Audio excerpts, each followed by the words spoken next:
আসসালামু আলাইকুম। আশা করি সবাই ভালো আছেন। আলহামদুলিল্লাহ আমরাও ভালো আছি। বিকেলবেলা চলে আসলাম ছাদে। অনেকদিন পরে আসছি। আমার প্রচুর ঠান্ডা লেগেছে। আমি লাস্ট টাইম ভিডিও করে গিয়েছিলাম। ওটি আপলোড করতে পারি নাই। এখান থেকে নামার পরে আমার ঘেমে-টেমে নেমেছিলাম তো। প্রচুর ঠান্ডা লেগে একদম অবস্থা খারাপ হয়ে গিয়েছিল। তো অনেকদিন পরে আসলাম। ভাবলাম যাই। আপনাদের সাথে শেয়ার করা হচ্ছে না অনেক কিছুই। এখান থেকে তো ওদিন লঙ্ঘনগুলো সব পেরে নিয়ে গেছি। এগুলো সব কেটে দিতে হবে। নয়তো আবার নেক্সট টাইম আসবে না। এখানে আমার আমড়াগুলো বেশ ভালো বড় হচ্ছে। আমি গুড়ের অর্ডার দিয়েছি। আমড়া দিয়ে আচার বানাবো ইনশাল্লাহ। এখানে ধনিয়াগুলো বড় হচ্ছে। ওখানে আমার নিচে থেকে হাইড্রেনজিয়া গাছ আর হচ্ছে কাঠগোলাপের গাছের কলমের জন্য দিয়েছি। হচ্ছে লেবুগুলো বেশ বড় হয়ে গেছে। অনেকগুলো খাওয়া হয়েছে। আরো অনেক আছে। আরো হচ্ছে। আবার নিয়ে যাব। এখানে কিছু আনারের গাছ আছে। এখানে অনেকটা জারবেরা। এখানে ধনিয়াগুলো আলহামদুলিল্লাহ বেশ ভালো বড় হয়েছে। এখানে দেখেন আমার লোটাস গাছ কি সুন্দর লাগছে দেখতে। এখানে কলি। এখানে আমি আরেকটা কমলা গাছ এনেছি। এটা হচ্ছে দার্জিলিং কমলা। এটা আমি ফয়সাল নার্সারি থেকে এনেছি, ফয়সাল ভাইয়ের কাছ থেকে। উনি বলেছেন ভালো হবে। তো দেখা যাক, ফল আসলে আপনাদের সাথে শেয়ার করব। আশা করি ইনশাল্লাহ ভালো হবে। এখানে আমার সুইট লেমন গুলো পেকে গেছে। অনেকগুলো খেয়েছি চা দিয়ে, অনেক ভালো লাগে। এখানে দেখেন আমার আরেকটা লোটাস। সুন্দর না দেখতে? ছাদের সৌন্দর্যই বাড়িয়ে দিয়েছে আমার। এখানে তো আমার মূলা শাকগুলো আছে। আমার মেয়েকে বলেছি উঠিয়ে নিয়ে যেয়ে খাওয়ার জন্য। আম গাছগুলো ইনশাল্লাহ সামনে আম হবে। আর এখানে তো জালি ফুল উঠছে, তো উঠছেই, কিন্তু আর ফল হবে না বোঝাই যাচ্ছে। এটা গাছটাকে আরো ওষুধ দিতে হবে, পাতাগুলো ঠিক হয়নি।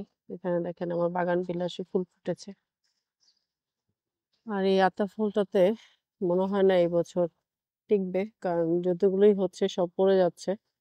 এখানে দেখেন কত পোকা। দেখেন কি অবস্থা। এখানেও ধনিয়া কিছু বড় হয়েছে।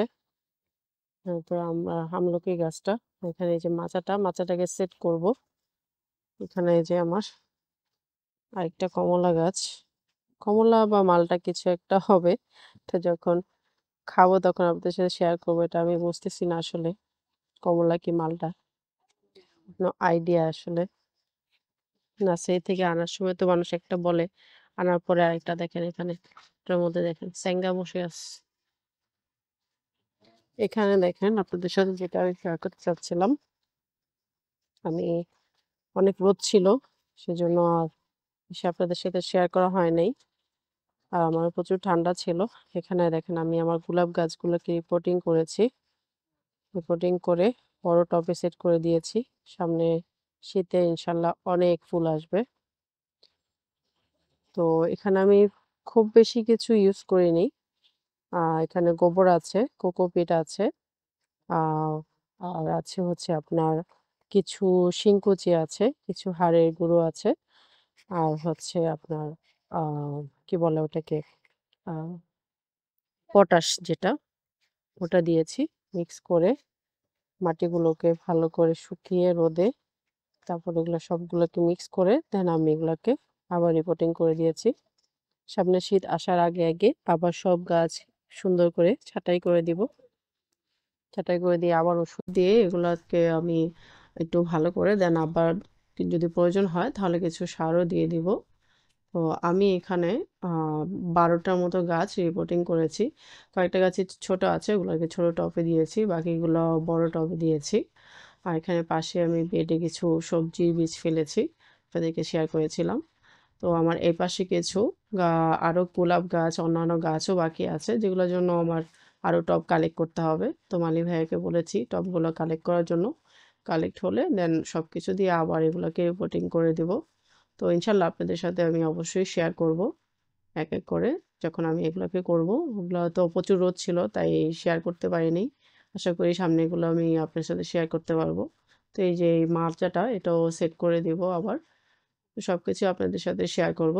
তো সবাই ভালো থাকবেন, সুস্থ থাকবেন, আমার চ্যানেলের সাথে থাকবেন। নতুন কোনো ভিডিও নিয়ে দেখা হবে। আল্লাহ হাফেজ।